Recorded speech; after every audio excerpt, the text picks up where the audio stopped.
మొన్న యాక్టివా బండిది hair filter చూపించిన ఫ్రెండ్స్. సో ఈరోజు షైన్ బండిని చూడండి. ఈ బండికి అయితే ఇంకా సింపుల్గా ఉంటుంది అనమాట hair filter ఇప్పడము.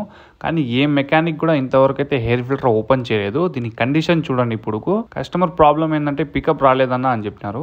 First of all మనం జనరల్ సర్వీస్ చేస్తున్నాం కాబట్టి ఎట్ట తిరిగి హెయిర్ ఫిల్టర్ ఓపెన్ చేస్తామని చెప్పేసి మీకు తెలిసిందే కదా. హెయిర్ ఫిల్టర్ ఓపెన్ చేస్తే ఒక స్క్రూ అస్సలు రాలేదు ఫ్రెండ్స్. ఏమని అడిగితే ఏమన్నా నార్మల్గా అయితే మనం ఆయిల్ చేంజ్ చేపించేస్తున్నా, ఎప్పుడు హెయిర్ ఫిల్టర్ అయితే ఓపెన్ చేయలేదని చెప్పి కస్టమరే చెప్పినారు. మనం ఇంకా ఎట్లా వస్తుంది నా హెయిర్ ఫిల్టర్ ఖచ్చితంగా ఇది ఓపెన్ చేయాలని చెప్పేసి స్క్రూ అయితే కొట్టి తీసిన ఫ్రెండ్స్. ఇంకా మీరే చూడండి లోపల కండిషన్ ఏ విధంగా ఉందో. ఇంతవరకు ఏ మెకానిక్ కూడా తీసి క్లీన్ చేయలేదు. ఎప్పుడైనా ఇప్పి బిగిస్తా అంటే ఇంత స్టక్ కాదనమాట ఈ స్క్రూలు అనేది. ఎప్పుడైనా ఇప్పుతా ఉండాలి మీరు, ఒక 3 నెలలకు 4 నెలలకు ఒకసారి ఇప్పి క్లీన్ చేపిస్తూ ఉండాలి. మెకానిక్ క్లీన్ చేయకపోయినా కూడా మీరు అదే పనికి చెప్పి చేయాలి. చూడండి దీని కండిషన్ చూడండి, ఎంత దుమ్ము పట్టిపోయి మట్టి పెరిగిపోయిందంటే దీనిలో గడ్డలు కట్టినాయి అనమాట. ఇట్లా ఉంటే మీ బండికి ప్రాబ్లం ఫ్రెండ్స్. మీరు అయితే జాగ్రత్తగా చూసి చేయించు. చూడండి ఈ చిన్న స్క్రూ అంతే, దీన్ని తీసే ఓపిక లేక ఎవరు ఓపెన్ చేయలేదు. ఇంకా జామ్ అయిపోయిన తర్వాత నెక్స్ట్ మెకానిక్లు కూడా ట్రై చేసింటారు, టైట్ రావడం లేదు కదా స్క్రూ, ఎందుకు లేదు మన రిస్క్ తీసుకోవడం అని చెప్పేసి.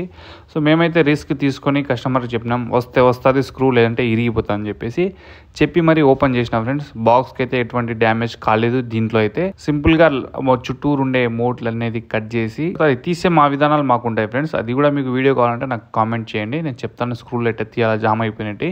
సో మొత్తానికి అయితే తీసి తీసి కస్టమర్ చూపించినాను. దాని తర్వాత హెయిర్ ఫిల్టర్ అయితే మార్చి కస్టమర్కి అయితే బండి డెలివరీ ఇచ్చినాం. బండి అయితే సూపర్ కండిషన్లో ఉంది అని చెప్పి ఆయన మెసేజ్ చేసినారంట. సో ఈ విధంగా ఉంటుంది ఫ్రెండ్స్ వర్క్ అనేది మనం పర్ఫెక్ట్గా చేసుకుంటే. ఆయన ఆ మాట చెప్పేదానికి దీంట్లో 2 రీజన్స్ అయితే ఉన్నాయి ఫ్రెండ్స్. ఫస్ట్ వచ్చేసి దీంట్లో హెయిర్ ఫిల్టర్ అయితే మార్చినాము. రెండోది వచ్చేసి చైన్ అయితే లూజ్ అయిపోయింది చాలా, అదొకటి లింక్ కట్ చేసి వేసినాం అనమాట. మూడోది మనం బండి తోలేటప్పుడు మనకు స్మూత్గా అనిపించాల్సింది ఏది, clutch and accelerator. Clutch wire అయితే పూర్తిగా పోయింది, క్లచ్ వైర్ అయితే మార్చేసినాము. అండ్ ఎక్సిలేటర్ వైర్ అనేది హార్డ్ ఉంటే ఆయిల్ వేసి ఫ్రీ చేసినాం అనమాట. సో ఈ 4-5 వర్కులు చేస్తేనే ఆయనకు బండిలో పర్ఫార్మెన్స్ బాగా నచ్చి ఆ మాట అయితే చెప్పినారనమాట ఆయన. సో ఆయనకు కూడా థ్యాంక్ యూ సో మచ్ మన దగ్గర సర్వీస్ చేయించుకున్నందుకు. అండ్ మనం నమ్మి ఇన్ని బండ్లు తెస్తున్న సులేమాన్ కూడా చాలా థ్యాంక్ యూ.